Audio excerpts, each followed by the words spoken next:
Hello and welcome. In this video I would like to show you how I expanded the Roco starter kit which I presented a few months ago in episode 6. The set included an oval-shaped track.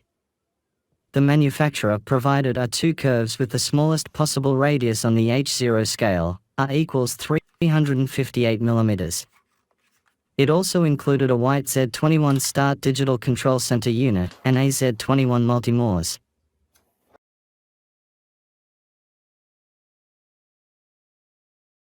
My first step was to replace them with four curves, the radius of which is 481 mm. In the middle, for comparison, there are two curves that come from the starter set, as well as the original size of the oval. I also added more straight tracks, as much as I could place on my table. The table initially had dimensions of 2.4 by 1.2 meter. In English measurement, the popular 8 by 4 feet. I extended it by another 60 centimeters, or 2 feet. Now it is 3 by 1.2 meter, or 10 by 4 feet. I added also 4 turnouts. These have a 15 degrees branch angle and a standard length of 230 millimeters.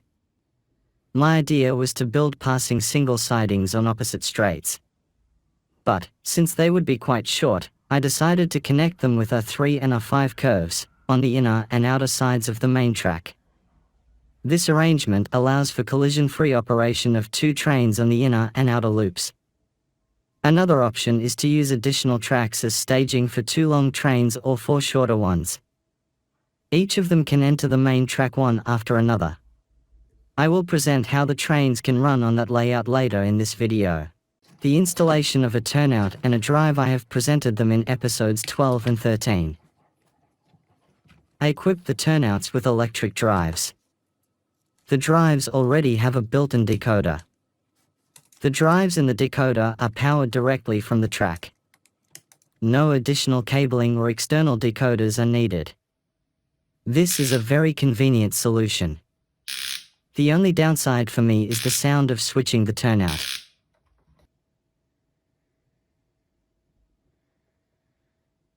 The next step was to add a Wi-Fi router. I decided on a ready-made Z21 WLAN set, which is already properly configured. The kit also includes a code that unlocks the Wi-Fi option in the white Z21 Start Control Center, supplied in the starter kit.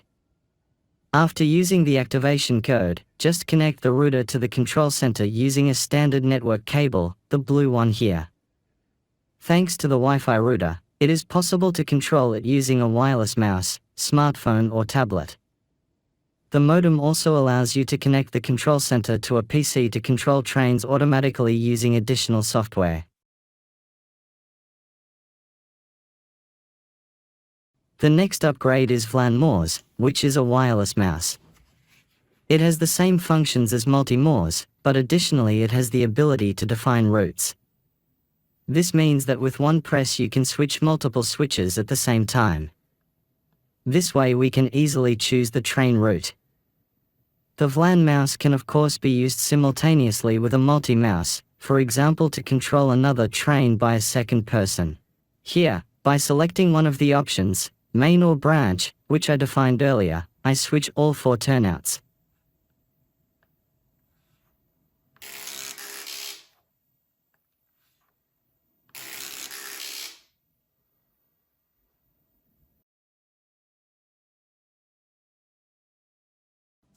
By expanding the set with a Wi-Fi router, it is also possible to control it using a smartphone or tablet.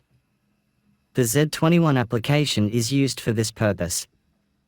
It has many options for controlling rolling stock, accessories such as turnouts and programming CVs, configuration variables. I will only briefly show you the steering tab. Here you can select the locomotive you want to control, the direction of travel, control the speed, turn the decoder functions on and off or select a route. A detailed presentation of the application will be a topic of one of my next videos.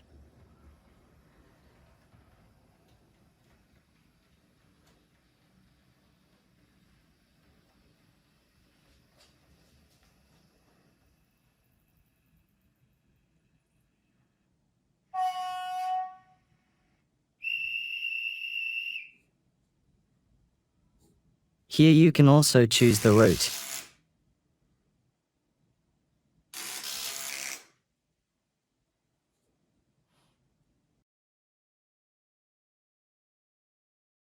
When it comes to rolling stock, my interests focus on the years from the 1970s to the 90s. However, 1980s are the years of my childhood. At that time I lived about 80 meters from the railway line, and watching the trains passing by, watching the maneuvers on the nearby siding, was one of the ways I spent my free time. For most of this period, steam locomotives still dominated passenger traffic on this line. I remembered the smaller one, TKT-48, and the larger Tai-2. Of course, back then I had no idea what this inscription on the locomotive meant. Or I didn't pay attention to it. So far, I have not managed to obtain models of these locomotives.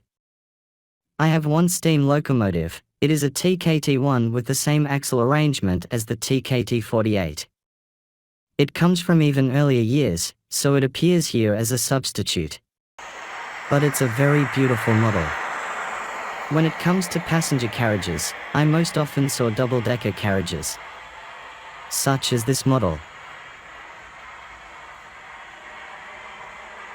Freight trains were usually driven by ST-43 diesel locomotives in those days. I have a model of this locomotive, but in a painting from the 1990s. I also remember the SM-42 shunting locomotives that spent days shunting wagons on a siding to nearby chemical warehouses. For now, I have a model of this locomotive in the SP-42 version, also dating from 1990s.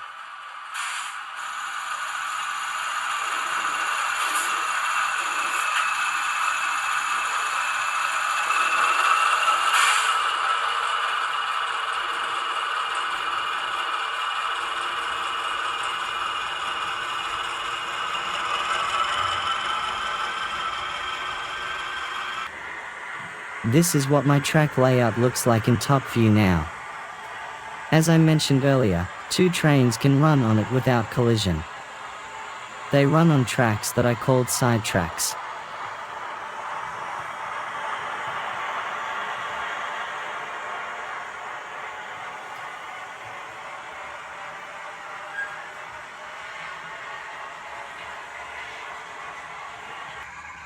On the main line, 2 other trains are waiting for a clear track.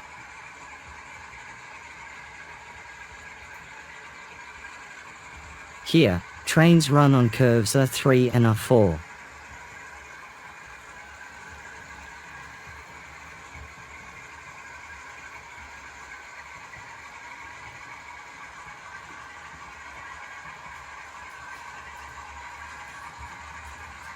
And on this side of the layout they follow the R4 and R5 curves. These are still tight radii, unrealistic for a real railway, but the trains look much better on them than on the R2 curves that were in the starter set.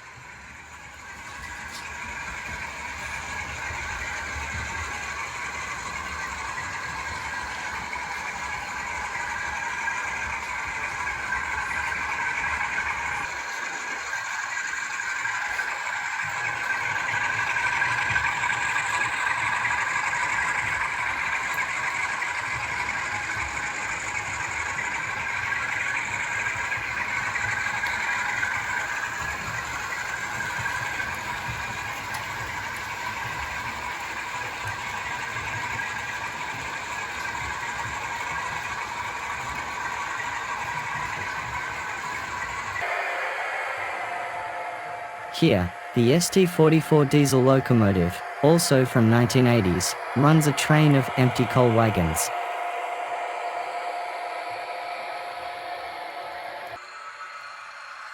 Finally, the SP-42 loco runs a short 2-car passenger train.